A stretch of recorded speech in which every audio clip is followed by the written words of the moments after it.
You were born with individual strengths and a unique purpose. Don't let fears, false beliefs, or life's happenings diminish your influence. It's time to live and lead for impact. Host Kirsten Ross, expert of transformation, will help you defeat the drama and overcome the trauma that can stop you in your tracks. You'll gain focus, find confidence, and take bold action.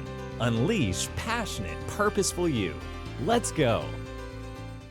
Welcome to Live and Lead for Impact. I'm Kirsten Ross, your host, and this is episode 203. And I have an amazing guest that I'm really excited to talk with.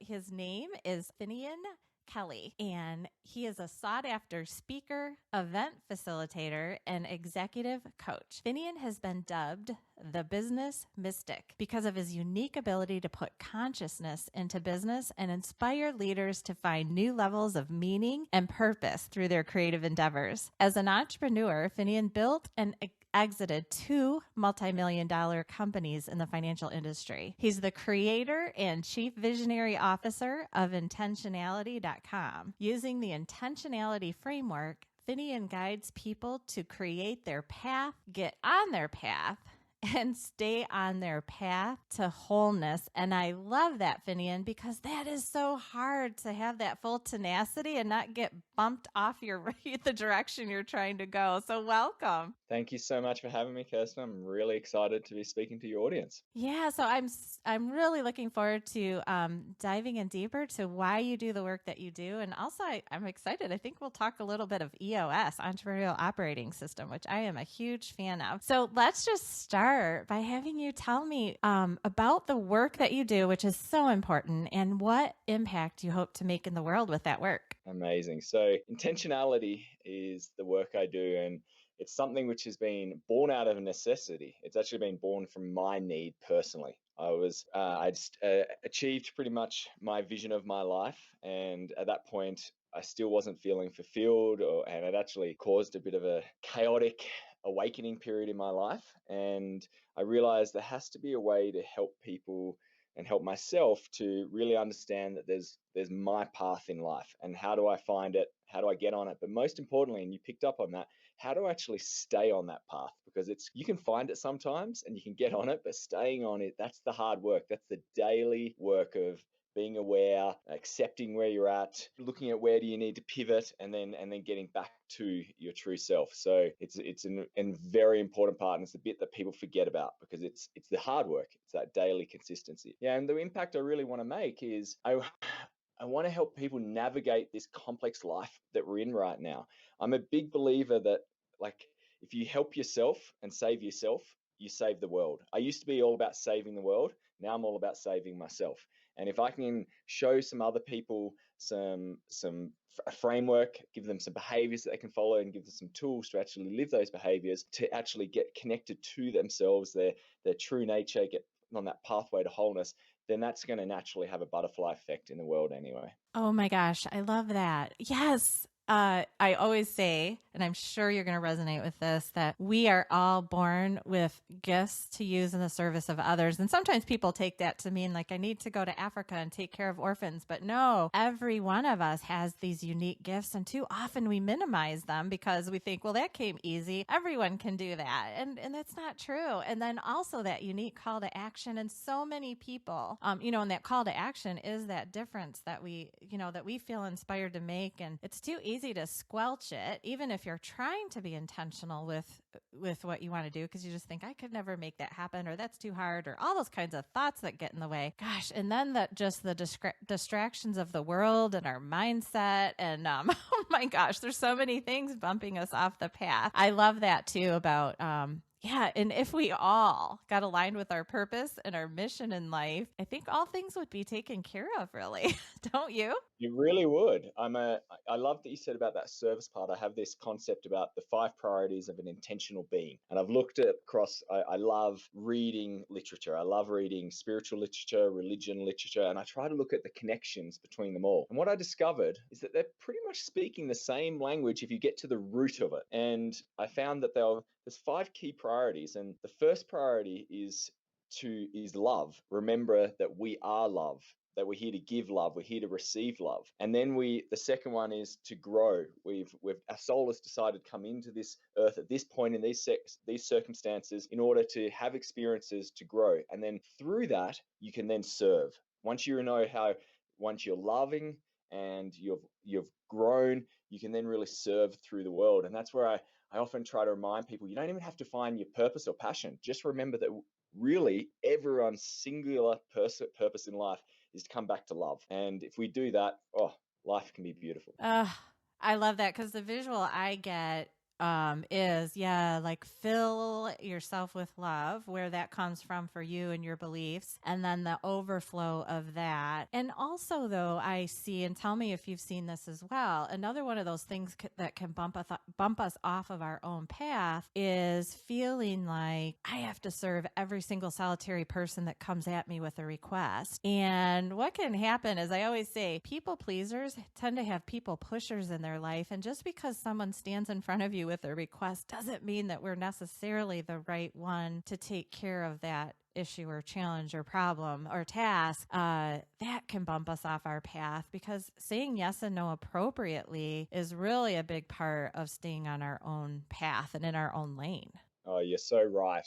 When you get connected to your love, you end up having a field. We all have a field around us, which is energy, and it's a combination of like, how grounded are we, how connected to the divine. And when we're full of love, we have these giant fields. Now, other people have weaker fields, and naturally they're drawn to your big field, so they're going to always be wanting more and more. And yes, part of it is to serve, but if you deplete your field, then you can't serve anyone, and you certainly can't serve yourself at that point. So we've got to be able to understand how we can give, but also make sure we have our boundaries. And that's a very important thing. And that's actually one of the principles of intentionality, is to eliminate friction by creating freedom through self-made boundaries. We've got to put those boundaries in place, and that gives us that freedom, and it stops us having that friction all the time. So you'll see a lot of, we were just talking before we got on, you've created some freedom by putting a boundary that Mondays podcast time, Thursdays are interviews time, or vice versa. And because of that, now when people are saying, I've got to do it on Tuesday, you could go, maybe I'll give in, but you won't have your freedom, and there'll be friction again. But you just put it out to everyone, and people just fall in line. Like, I fell in line, no problem. And it actually just coincided with, this is my interview day. So it was perfect.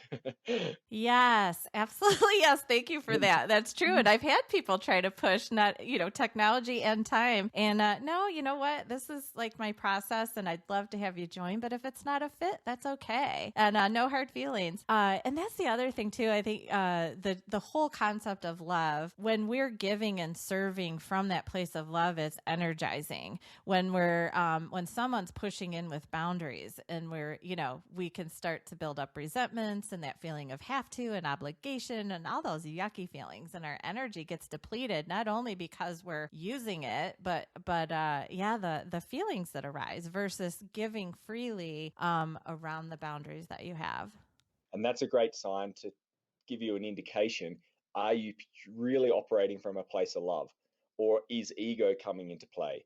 Or is it this feeling that you're obligated? Because love is always, it's unlimited, it's energy. But if you're feeling depleted after interacting with someone or doing some task, it's a really good time to check in and go, was I really doing this out of a place of love, or this unconditional love, which is a weird concept in itself. But it's or are we doing it because we impress them, or we want to feel good, or we can't say no? And I would say that that's ego coming into play then. Yes, absolutely.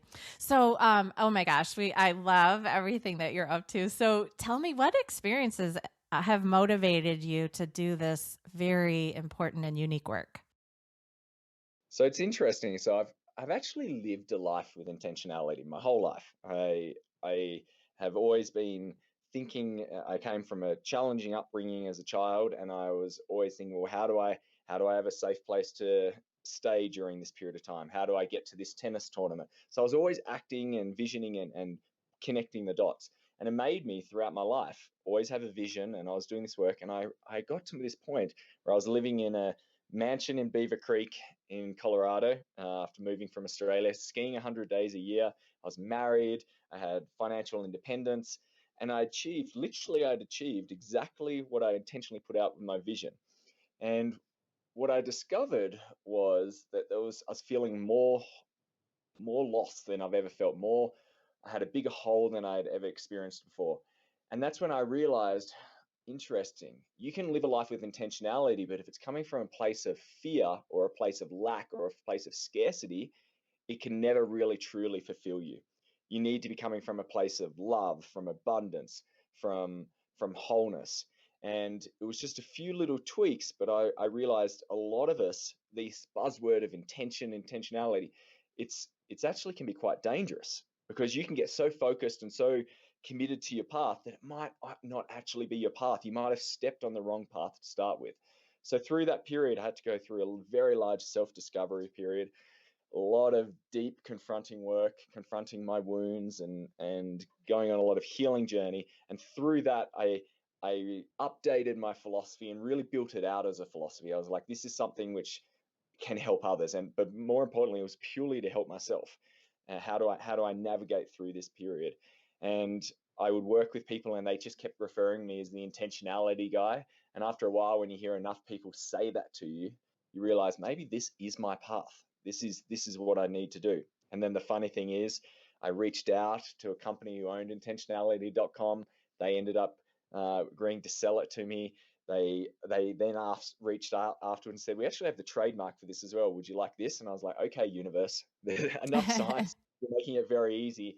And I've actually sold my final business to go all in on this work, which is really, really exciting, because I also was realizing that if I'm going to be the person who's preaching this, I have to be practicing every little bit of it. And I do. Each day, I'm constantly creating new tools that I need in that moment. And then it's really wonderful to be able to share this with others. That's so great. And, it can be so difficult because really ultimately living with intentionality, I would assume, is, you might be making decisions minute to minute about how will I spend my time? How will I focus my energy to stay on that path? And if you're very clear about it and have tools to help you, now you can stay there more easily. I want to kind of circle back to the experience that you had when you had achieved so much. And I've seen this, happen in many people's lives, where if you're only goal oriented, and I don't like to say only because it's great to be goal oriented, but it sounds like you reached a time where you had achieved so much, you had achieved your goals,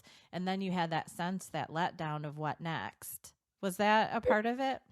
Yeah, that's right. And this is where one of the things about intentionality is it should be focused on intentions, not goals. Goals are okay and they have their purpose, but we in this modern day world have become obsessed with goals. We Mm-hmm. believe that success is achieving a goal. And the problem is that if the goal comes from a place which wasn't from abundance, from love, from wholeness, you might be going on this whole path which wasn't actually the right goal for you. You might have set the wrong goal. Think of the amount of decisions that we make in our lives sometimes where we were like, oh, you look back in hindsight and now go, I don't know what I was thinking then. That was a really uh, bad path for me to go on. That can happen with a goal. You might be working towards a goal and spending all this energy, delaying all this happiness, and you get there and you're like, wow, that didn't give me what I thought what I wanted. And it's very constrained. They're very limited by the nature of goals. When you look at it, especially like when people talk about SMART goals, it's so definitive and it doesn't allow any flexibility in life. So the key with intentionality is to be focusing on feelings, not goals. So how do you want to feel? Because ultimately that's all we are. We're a bunch of feelings. That's what measures good life lived, if we feel good. And if you say, like, I want to feel proud, then there's a lot of different ways that can happen. So, for example, last year, I like giving this example because it's right in modern day in our present situation. I was president of the Entrepreneurs Organization Colorado chapter, and I was very intentional about this presidency. For 2 years beforehand, I'd worked out my board, the strategy I was going to do, and everything I was going to do in that year. And we were having a great year. And the end period, the last 3 months, was when I was really going to go off with a bang, having the most amazing events. I had surprise events even for my board. There was a lot of recognition. There were certain things about renewals. I had all these metrics, all these goals to ensure that we'd been a great president. And then the pandemic hit, and there was a moment where I went into a real self-pity moment where I basically looked at everything and I was like, I'm not going to be able to achieve any of my goals. I'm going to be, and I started, as the ego goes, I'm going to be remembered as the worst president. I'm a failure. How bad is this? And I started feeling really sorry for myself.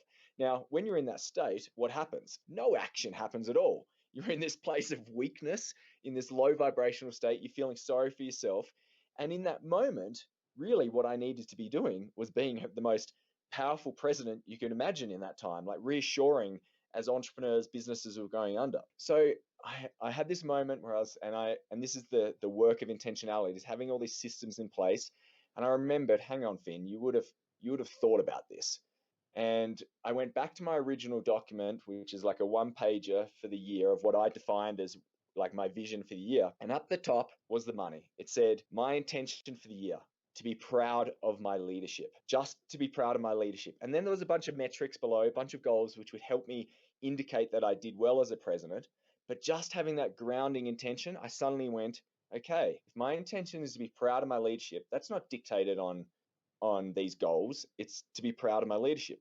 What would a leader do right now if they were going to be proud of their leadership? And it wasn't about me. I just said, what would a leader do?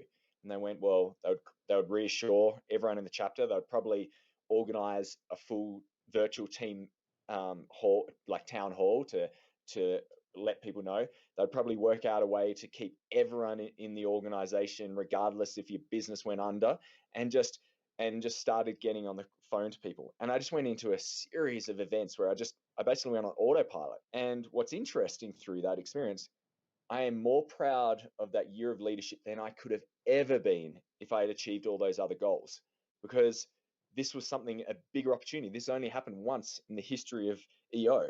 I'll always be remembered as the president who led through that time. And I'm so proud. And it was all through getting back to that one intention.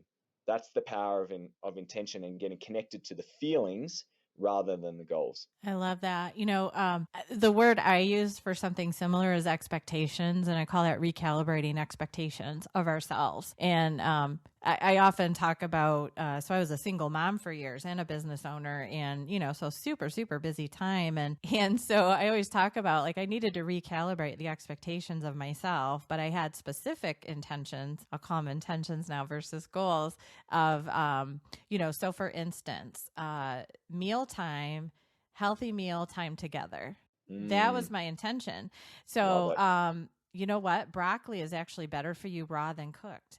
And so it was okay that we didn't have a fancy meal, but we had time together and it was healthy. And so I wasn't beating myself up of not meeting some unrealistic expectation of fancy cooked meal. So, I mean, sometimes things were cooked, but but I mean, and I'll still go back to the time my kids were little and they said, Mom, you should have your own cooking show. And I had made grilled cheese with store brand tomato soup, so so that wasn't my healthiest meal, but it was time together and and time with boys and time for business. And so if the laundry was clean and maybe folded but didn't get into the drawers, okay. So it was just calibrating the expectations so they were reasonable and I wasn't wasting energy beating myself up. And that's the key. I was just about to say that. Because of that, you were actually able to show up in the present, proud, connected, loving, which is ultimately what your children wanted, Yes. rather than this fancy meal. But if you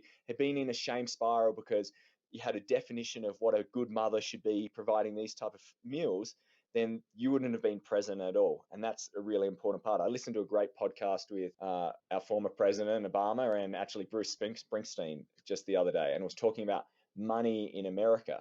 And what's interesting is when they were brought up, they lived in poor neighborhoods, but they did not feel poor because in their area, everyone was very similar. They weren't comparing against anyone else. They weren't being fed all these marketing messages all the time about you should expect this. This is your entitlement. And what's interesting is people, even though you'd say that their social economic conditions may have improved, they're probably feeling a lot worse because back then they used to feel pretty good because they didn't have expectations of anything else. And I'm not saying don't have expectations or don't vision for your life, but expectations sometimes can be really, really dangerous if we've put the wrong expectations of ourselves, or we've adopted them from someone else and we think that's right for us. Absolutely. So agree. I actually, when I speak, well, when I used to do in-person speaking, hopefully we'll be back to that. But I had these two big posters, and I would put them on stands in between, and I would stand in between, and one poster says expectations and the other one says experiences. And that basically, rarely do the two meet, and we basically live our entire lives in the middle. And so it's how we're relating and reacting to the gap that determines kind of how much we enjoy our life and how much not. And I always use the illustration of my curly hair. Even when I was going to be on a stage, I couldn't dictate or know exactly what my hair was going to look like. So I had to be, it's a very silly illustration, but a good visual. But so I had to be very flexible with how it would look and not go on stage feeling like weird or frustrated with my hair, because it's kind of out of my control. So good. And if you look at the Buddha, he talks about the Four Noble Truths, and it's all about desires are the cause of suffering. And people can take that as like, well, I should not want anything in life. And it's not actually, you can still vision, but the desire is when you come attached to it. And Yes. we've got to be okay, this is nice, but it's also, I'm nice without it. And that's the really the hard work. Yes. So tell me, you and I could talk forever. I can tell. So tell me, when you think back to one impact in particular that really fuels your passion, can you describe that for us? One impact? Yeah, like with a client or even yourself or a family member, like what is something where you've used this philosophy to really help someone? And, I always encourage, like, it's good to keep those top of mind, because, when we hit hard patches, we can go back to like, this is why I do what I do. And I'm just wondering what that specific story would be for you. I've had a number, and I've got this happens a lot actually, where people have got so off their path that they've done something which they've got complete shame about, like they're having an affair, they're living a lie in their relationship, and one person I worked with, he basically came to me, and I could just tell there was something underneath all the stories, and I had an awareness that it was probably something like an affair, and then it ended up being that was the case. And I think why people were like working with me is that I will not judge you at all. I'll accept you for exactly where you're at. I can be surprised, because I'm always surprised by human beings about the creativity of the situations they could get them in, but nothing can affect me, and I'll just give you pure love. So I create this safe environment. And simply, I just shared with them through the intentionality framework. I was like, okay, there's two paths here. There's this path where you keep going down this path, and I painted a picture for that one, or it's this path of who you want to be. And I asked him, who do you want to be? And it was all about, well, I want to be proud, I want to feel confident, I want to have integrity. And I went, okay, so from now on, we're just going to always be looking at this and just going, is this decision going to make me closer to the path I'm already on, or is it the path of this guy of integrity, wholeness? And we're not going to work out what we're going to do. We're just going to make tiny little decisions. And through that work and applying the intentionality work, morning routines were structured, setting intentions for the day, and all these other tools that we put into place. And he lost a large amount of weight. He had the confidence to end the relationships. He started leaning into his relationship, and it just set off this chain of events. And I was just so proud of the courage. And this all happened in literally, we were on a 6-month program. This all happened in 6 weeks.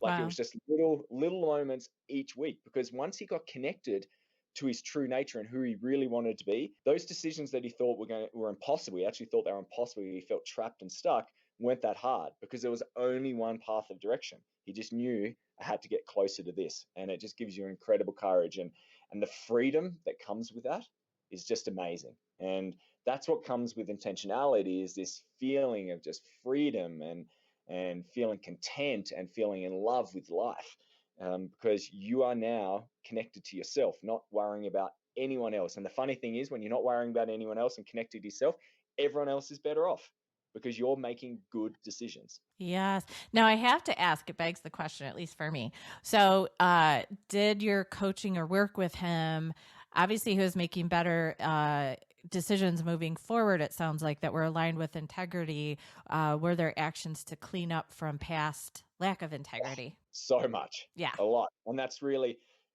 I didn't talk about the past because the funny thing is that in my work, we don't ever really talk about the Mm-hmm. past because all we have is the present. It's like right now, you have this situation. What's the step? And yes, it might have been from an action in the past, but you're actually reliving it right now every single time. Yeah. So it set off. And the great thing is, and it's very similar to how Esther Perel talks about, like these damaging events can often be the greatest awakenings for future relationships. It can bring us back together because it finally brings back truth and honesty and connection. And that's really what we're looking for. Yeah, I love that. And the power that when we get into good integrity, people are often so afraid, and I'm sure you've seen this, and especially difficult in the cleanup work. But rarely does the fear come to fruition. On the other side of those tough conversations are closer and more intimate relationships, more vulnerability, and just a lot of beautiful stuff. It is, I see it so often. Like Mark Twain said that beautiful quote. I've had, what is it? I've worried about a lot of things that most didn't come to fruition, like something along those lines. And it Mm-hmm. is true. Like our fear is never actually in the moment. It's always an anticipation. And then when it's you're just experiencing it. And then it's truth because it's real. So you're able to actually take action. Whereas with the fear, you're not taking action. You're imagining things, and it doesn't serve you at all. Oh, right. And the lack of action as a result of fear just makes the fear bigger and a larger obstacle to bust through. So tell me, what is the biggest internal or external challenge that you yourself have had to overcome, and how did you overcome it? Oh, I've got a big choice of them, but it's one that I've had right now. So that vision of my life that I had achieved. My wife left me, and that was very challenging, and it set off this sort of 4-year journey. And it's interesting. I would have said that was the hardest bit, but to tell you the truth, it was actually selling and like just sort of completing this business that I've had since then, where it was almost like our baby. And I kept running emotions through it, and I just kept feeling so trapped. And I stayed in it for 3 years longer than I needed to. And I think it was because it was the last connection to my previous life. Mm. And what I realized was that consciously I knew that this wasn't the place for me. And I was already on this new path, and there were so many good things, but there was still a part of me which in my body wanted to be in that life. And I realized that I had to grieve this other version of Finn, this other version that I'd really created for 30 years of my life. And I had to grieve that part, and I'm still in it. And it's extremely confronting and challenging because the hardest thing is that I rationally know it and I consciously know it, but it's still in my body. There's some faulty code in my body that I'm really trying to release, and that has been a deep emotional journey. But I also know that I needed this to really bring the intentionality message alive, because I had to be feeling it so deeply, how we can get trapped in our own prison. Oh, yeah. Well, anytime too, when we're on the precipice of making such a big kind of final movement or decision, yeah, we can get stuck right in that moment, because there's some kind of that attachment. And likely that business was also like a part of your identity, right? And there's comfort in there. It's something but I always get the visual of standing at the edge of a large field, and you don't really know what is in the field, but if a decision is pending, you kind of know underneath that what you're in is not the right decision, because you would be done deciding, right? But Very it's right. more like you're stuck because of the fear of that next big move. Yeah, and we feel like it's a whole idea that if we give something up, then we're losing something, Mm-hmm. and it's not. It was like great at the time, and now it needs to be completed, and that's a really important part when we're ending things. Really end every single thing. Like I've realized in my life, like I've made lots of transitions, lots of moves, but if I actually look back, I've still and I've cleared them up now, but I had all these anchors attached to previous parts of my life that I was carrying through my current life because I didn't do the work to fully close up everything. And that's energetically as well, like cutting those emotional cords and releasing them and grieving them so you can move forward free. And I really recommend everyone when they transition in life, like really be intentional about it and take a moment of pause. Don't rush into the next thing, because you might be bringing some low energy into the next thing, which is always going to inhibit it. Yeah, the visual is like you're just throwing stuff in a backpack and now you're going on to the next thing with more weight. So what words of wisdom, you have accomplished so much, and I'm so excited for this next part of your journey, for the world and all those you serve. But what words of wisdom do you have for others who want to make their own impact in the world? Maybe they're just getting started, or, maybe they're in a rough patch. What would you tell them? So I would say, rather than focusing on the impact of the world, come back to yourself and go, are you in a loving state? Are you in a loving state, or are you in a fearful state? That's the first principle of intentionality. Experience peace and joy by learning to choose love over fear. And it is a learned act, because we've learned how to choose fear as our default place. So we need to be able to go, are we in a loving place? And when we do that, then we can experience true peace and joy. And when we're in that peaceful and joyful state, we then can start impacting the world. So coming back to that area. I'd also inspire people about intentionality. Intentionality is not something which happens in the future. You described it beautifully before, where it's a series of moments, and we have a moment right now, and then there's another moment and another moment. That means you can decide, I'm going to start living with intentionality right now. And all you need to do is just one act. It could be by setting an intention. It could be thinking about what you want for the next thing. It could be living by one of these principles, by love over fear, or energy instead of time. And when we start doing this, our life starts transforming, and we get to that place where we're really connected. And this is the final principle of intentionality, is to connect to your true nature by practicing the power of presence. When we get into the present moment and we're connected, we're rooted, our true nature comes through. And our true nature is unlimited. It's magical, it's divine, it's powerful, it's love. And we find our unique gifts, which then naturally will start just wanting to flow out of us, because that's really why we're here. So rather than thinking external, come back to the internal, and the magic is that the external will be looked after. Powerful. Powerful. I love that. And, when I talk about fear, I love that that's where you started. I always say fear can have you just running from something, but it's not necessarily in a specific direction. So, and often I see, and I'm sure you've seen this too, fear driving you away. One, not intentional about direction, and two, sometimes you go really, really far from that thing that you're moving away from. So like, even if it's like, I had a really angry, boss, and I never want to be an angry boss. And so you run from that to, I never speak up. Right. So intentionality is, you powerfully choose versus letting fear drive you. So thank you for everything that you've shared today, and for all the hard work you're doing on yourself so that you can be your best and let the overflow of all the love and abundance that you have in your life to impact others. And wow, does this world, I know I'm going out again, but I know that you're doing the internal work, but this world really needs people to focus on intentionality and not letting fear be our driving force just as a society. There is little room for good discussion, great relationships, and movement forward when fear is the driving force. Yeah, and there's no better time right now, in a weird way, with the chaos that the world has gone into the last year. The pandemic, it creates a new way of being. Like, there's new neuro pathways that you can create during this period of time, but you have a short window. Otherwise, we'll revert back to who we were before. And sometimes we swing the other direction a little bit too far. So use this time and go, okay, how do I want to create a new life for myself?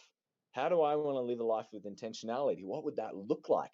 And you can quickly, completely transform yourself, being a completely different person by just taking a few steps each day and using this period to create new neuro pathways. That's awesome. Well, so if you're listening to this podcast and you're resonating with everything that Finnian is sharing, or Finn, can I call you Finn for short? Yeah.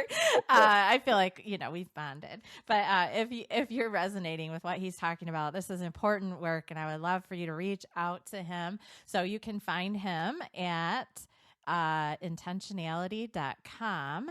And also all the social media and all of the links will be on the show notes for today's episode. So to find those, go to defeatthedrama.com, click on the podcast tab, and go to episode number 203. And I absolutely recommend that you reach out. We've got the YouTube, Facebook, Instagram, all the things. So please reach out and connect with Finnian Kelly. He's got a powerful message and powerful work to do with you to help you tap into your personal intentions so you can make your impact wherever you feel driven to make it. So I'm Kirsten Ross Vogel. Thanks for joining. If you are struggling to build your high-performing team, reach out to me. I actually have a masterclass and would love to invite you to join. You can find that at defeatthedrama.com, HPT class. So, and that will also be on actually that's /, but the link will be on the show notes as well. So I look forward to connecting you, and thank you so much for joining, and get out there and make your impact within yourself so you can make your impact in the world. And thank you, Finnian. Thank you.